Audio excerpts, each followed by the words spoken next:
స్వల్ప ఉద్రిక్తతల మధ్య కరీంనగర్ బీఆర్ఎస్ బంద్ ప్రశాంతంగా ముగిసింది.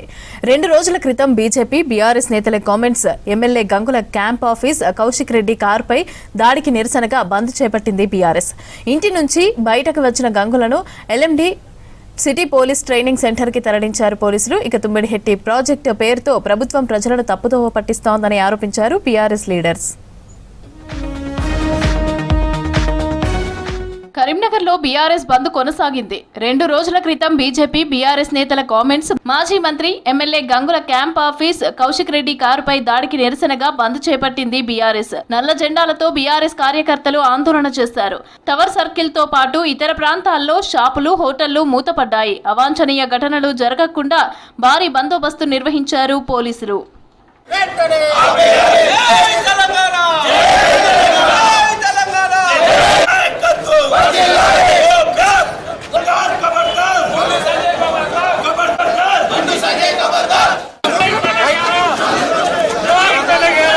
బీఆర్ఎస్ బంద్ సందర్భంగా ఎమ్మెల్యే గంగుల కమలాకర్ ఇంటి దగ్గర ఉద్రిక్తత కొనసాగింది. బయటకు వెళ్లకుండా గంగులను హౌస్ అరెస్టు చేశారు పోలీసులు.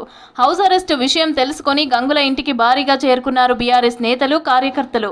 పోలీసులు అడ్డుకోవడంతో ఉద్రిక్తత నెలకొంది. కొందరు బీఆర్ఎస్ నేతలను అదుపులోకి తీసుకుని వివిధ స్టేషన్లకు తరలించారు పోలీసులు.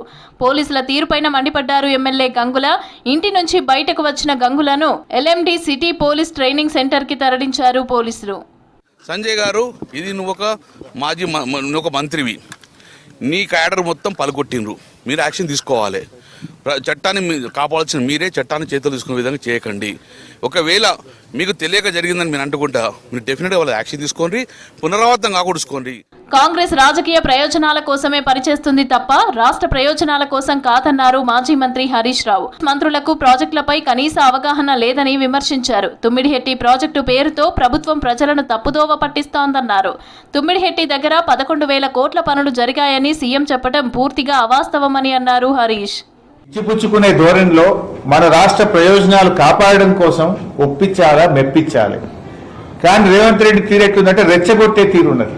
కేసీఆర్ గారు దోలిస్తే నేను మహారాష్ట్రకు వెళ్లి మహారాష్ట్రలోని మినిస్టర్ గారిని, ముఖ్యమంత్రి గారిని కలిసి మాట్లాడినాం. 1 నెల లోపల మేము పోయినాం.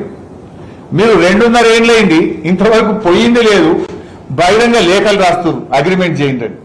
అంటే మీ నిజాయితీ ఏందో, మీ చిత్తశుద్ధి ఏందో అర్థమైతలేదా? కాంగ్రెస్ పాలనతో రాష్ట్రంలో వ్యవసాయం కనుమరుగయ్యే పరిస్థితి ఉందన్నారు మాజీ మంత్రి జీవన్ రెడ్డి. జగిత్యాల జిల్లా మెట్పల్లి వ్యవసాయ మార్కెట్ ని సందర్శించిన జీవన్ రెడ్డి రైతులను మభ్యపెట్టేందుకే పంట మార్పిడి అంశాన్ని తెరపైకి తెచ్చారని విమర్శించారు. ప్రధాని మోదీతో మాట్లాడి తుమ్మిడిహెట్టి ప్రాజెక్టుకు అప్రూవల్ తీసుకొస్తే తామే పాలాభిషేకం చేస్తామన్నారు జీవన్ రెడ్డి. ఇప్పుడు పండిన పంటలు, ధాన్యం, వరి కానీ, మొక్కజొన్న కానీ, ఏ పంట అయినా సేకరణ, మద్దతు ధర కల్పింపజేయడం మీ బాధ్యత. అది కల్పింప చేయండి. దాంతోపాటు ఇవాళ నదీ జలాలు ఏదైతుందో వినియోగం చేయవలసిన బాధ్యత మీపై ఉన్నదో ఆ తుమ్మడిహెట్టి వద్ద బ్యారేజ్ నిర్మాణం చేసి తెండి. ఇవాళ మీరు మళ్ళీ ఎన్నికల లోపల ఇది తేలియకున్నట్టయితే నీ ఓటు అడిగే నైతిక హక్కు ఉండదు అని చెప్పి అంటున్నాను. అది హెచ్చరిస్తుంది. కరీంనగర్ జిల్లా కేంద్రంలోని అంబేద్కర్ చౌరస్తాలో కేంద్ర మంత్రి బండి సంజయ్ దిష్టిబొమ్మను దగ్ధం చేశారు బీఆర్ఎస్ నేతలు. ఆందోళనకారులను అడ్డుకొని స్టేషన్ కి తరలించారు పోలీసులు.